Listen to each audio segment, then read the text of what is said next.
هر یک جوان چار آلین دانستاندرین موسکو به هیویا چه دست کفتانه جوی دست پیشخاریا سروک روسی ولادیمیر پوتین شیار علی نوی نهری ریوبریا خسر یا باکور روشلاتی سوریا جسویدی نه راست خواب مرای که شیار گلک سپاس بوده میوه یعنی هر یک جوان آلیان چه دخوازه به هیویا چه دست کفتیا گلک سپاس بله يعني چهار علينا يعني تركيا سوريا ودانساني وهي استخباراتي تجارة قطنا بوغون لإيرو دروشكا تايبتنا يعني روسيا الشركي أوكرانيا دا أفصالك شبو تركيا جي تشتيقو قريبوش سوريا في دبكي وروسا بهبرا كرن نهاج هانا أصلكي جو هردو بونا كتنا بولس برسا سوريا بو بارسر سريوا تايبت أردوغان مسألة پنابرنا مسألة إيكونوميا هندروية مسألة هالبجارتنا خوازه ويجي قزنجة كي و سركفتنا ويج بوي بوتينجي باشا سوريا خباتا كيد ماشينا سوريا تشدو خوازه جبوي سوريا وروسيا تهيبات يعني ذاتا سوريا جي باركي جران كوميت شتهنا كنترولا سوريا سرحما أخا سوريا نينا جبوي ويجي كي جبوي روسيا پر جرينجا جو أف مسئله چتاوانا هنه کی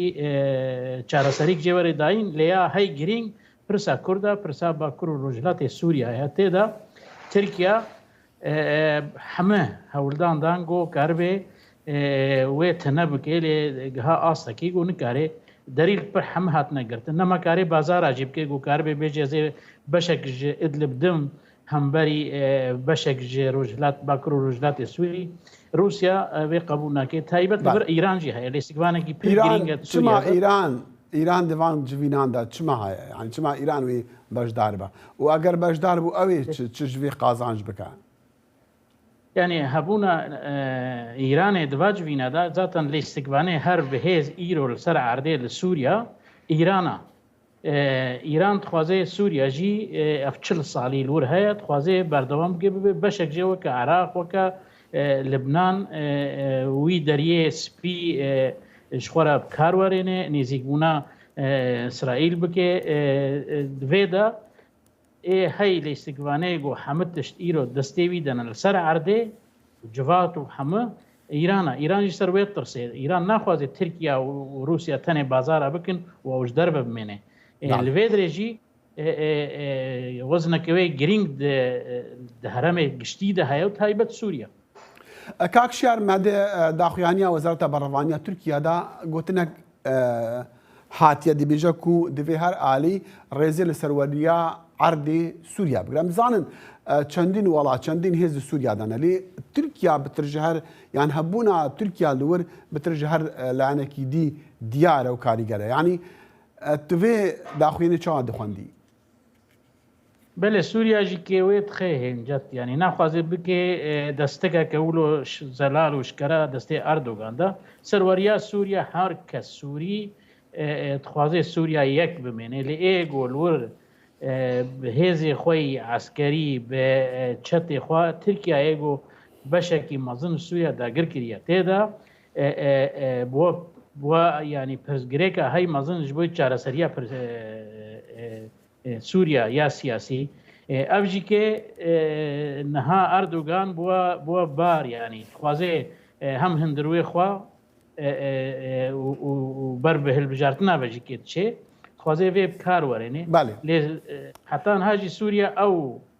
صدي صد أوكي جيري نكريا يا دي تشكيدي جي البرهات خوازي واتفاقا أضانا هنا كي برفرهترك بي خوشتر بكي جبوي دمك پیش کاربه کنترولا و جواکا سنی هم سیاسی هم جواکی هم اکونومی جی کنترول بکی دوردا كاكشير بسرنا داوي اوا يعني هي فيها جيفين او جيفين سركتيبا وببس صدمي هنديكو وكو او دي بيجن عاشتي او لاهي فقر سوريا واجر ببا تركيا اماده هيزين خوا جي سوريا درخا دمك يعني زيك توي پر زحمت به لدمك دريج ده ممكنه گوهرتنك چبه لي ازد بيجم پرس گريك چارەسەر نابێ بێگۆ گوهارتنەکە ڕاستیش بۆی گەلێ سووریا دیموقراسی بێ ینی نیوێ سووریا هێرفتیا 9 ملیۆن سان شەهید بوونە هاتنە کوشتن هاتنە ئەوکردن وێران بووە سووریا 13 ملیۆنش دەربەنا ینی پرس گرێگەکە مەزن پشتە بر جواکان ناونەتەوی ئەمریکی سەرێدا و هێزن غەربی ئەوژی کێ ڕۆڵەکەوای گرنگ هەرەمێدا هەیە یعنی بولو حەسانی بوون ئاف پرزگرێک بولو چارەسەر نابێت لێ ئەو دخوازن ئەمرێ خۆ درێژکن تەکتیکێکێ مەش ئێنرژیە فێدە بکەن ئەردۆگان دخوازێ vê belayê serê xwerakê karibê istismarê di krîza Ukraynada baştir bike. کاکشەر هەرچەندە من گوتبوو پرسیارە داویە لە دیسان من دخواست ئەس باوەریاوە یان تشتێ ئون دزانن سەر هەلوەستی ئەمریکا زوو بۆ کۆمبوونین بڤی ڕەنگی بزانم یعنی توژی وەکو نوێنەرێ ڕێڤەبەریا خۆسەری لە سوید و لە وڵاتین باکووری ئەوروپا یعنی وە تشتێک بیسیە لەسەر هەلوەستی ئەمریکا و هەلبەت ئۆروپیانژی یعنی تێ گوهارتن دە هەلوەستی ئەمریکادا قەت چێ نەبووی ئەمریکی هەرتەم گوتنا گوتنە ji بۆی ئەم چارەسەریکە li gorî biryarê navnetewî êgo di UN de hatine standin gereke ser wî esasiyê em nikarin derî ji Beşar Esed revekin ji nû bira dîse nû ser kursiyê xwe nû ke tiştek nebûye ev pirseke pir giring e ti guhartineke weke nêzik û xuyakirî ئەمریکی تام عکسێ وێنە تام عکسێ نێزیکبوونا گۆ بەشار ڤەگەرێژ بەرگۆ بەشار ڕۆژانە ئەو ئەمبارگوێ نو و سنگخونێ نو دژی تێنە کارانیش بەرگۆ بەشار ئیرۆ وەکە خەتاریکە سەر هەرەمێ گشتید ئالیێ وەکەت بێچێ مخدراتەدا تەرۆرێداد ئالیێ گەلکی سوپاس دەم هەند ڕێدەدەما کاک شیار علی نوێنەرێ ڕێبەریا خۆسەر یا باکوور و وڵاتی سووریا ji Swîdê بمەڕەبوو سپاس.